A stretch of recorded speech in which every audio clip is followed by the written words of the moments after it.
Hi, my name is Brianna Dunbar, and I am interviewing Ted Lawson, and I will let him introduce himself. Hello, I'm Ted Lawson, as she said.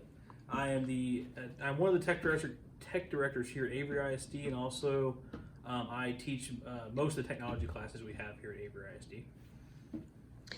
Mr. Lawson, what educational technology tools do you utilize in the classroom?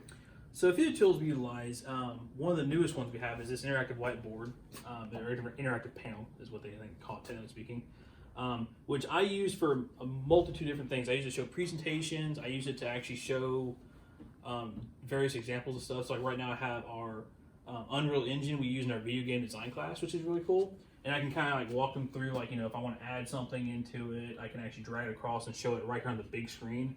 An issue we had when we were using just projectors, the projector resolution and quality wasn't as good as this 4K panel is, and so like it was sometimes hard for them to read it from a distance. And this is overall has made it a lot easier for them to like follow along while I'm trying to show them how to do a new step or something new we're learning throughout the day. We also utilize some VR tech, so we've started using VR a little bit this year, where we have one specific thing, or two specific things we've been using it for. Is we have a few art students who come in. There's a program called Tilt Brush, which is a Google application that they made, where it's kind of like a basic painting in like a 3D space with a bunch of really cool tools. Another great program we use is it's very good for working on teamwork communication. It's a game called Keep Talking and Nobody Explodes, where the person in VR has to disarm a bomb, and the people outside VR have to explain to him or her how to disable it, or disarm that certain module. It's a bunch of puzzles, and so it utilizes a really important communication between the person in VR and the people outside, giving them instructions. So they have to listen and work together a lot in that. It's really fun to watch sometimes, and they're have a little fun with that. They keep messing up, or they finally get it, they're all excited and really pumped up about it. It's really awesome. Is there any educational technology that is used district-wide? District-wide, we a few other teachers have some of these panels. I'm currently the guinea pig for the high school, kind of testing it out. I know some elementary teachers have it. They use it for various lessons. I've actually watched a few teachers use it for various English things. Like the children will come up and, if the teacher says, okay, which one of these parts is, I don't know, like a noun or a verb or something, they have to come up and they'll actually circle it and show the teacher and the rest of the class which one is the correct answer.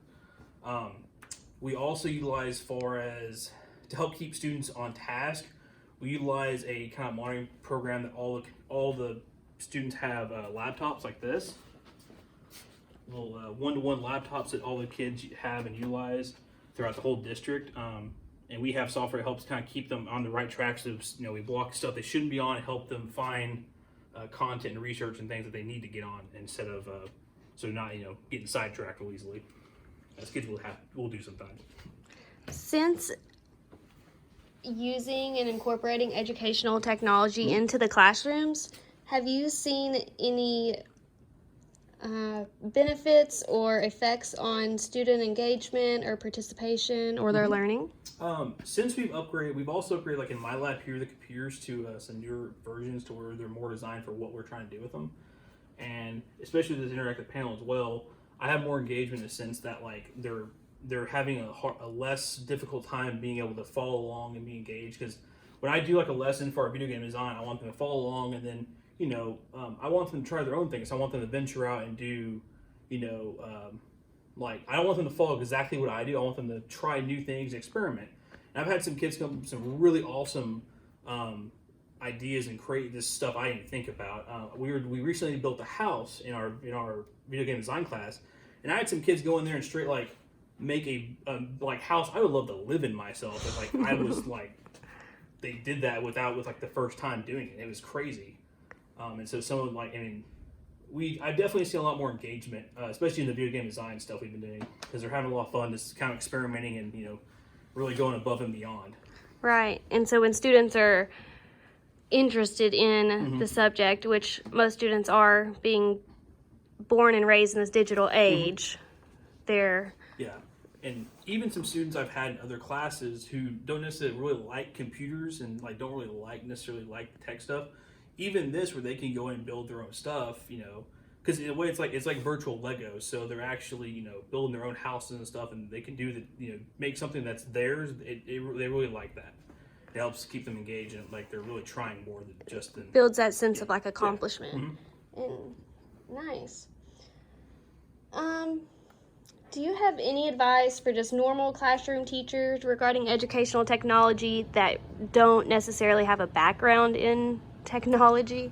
Start simple. I mean, something like this panel here is actually something that's easy to use, and it's like being a tech person, I figured it out really quick.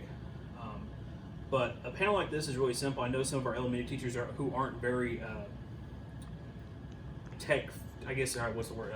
Savvy. Savvy. That's what I'm thinking. Whoever were tech savvy, like the one I mentioned earlier, using like where the kids were going up and circling certain things and on the board. So that was one of the teachers who she went through I think 1 or 2 training sessions with it, and she really she's been utilizing a lot for English lessons and such, and like showing the kids like a certain video or something, or one example is like going in like Google Maps or something, showing them like where location of something is, or showing like real life, hey, this is where this is actually located.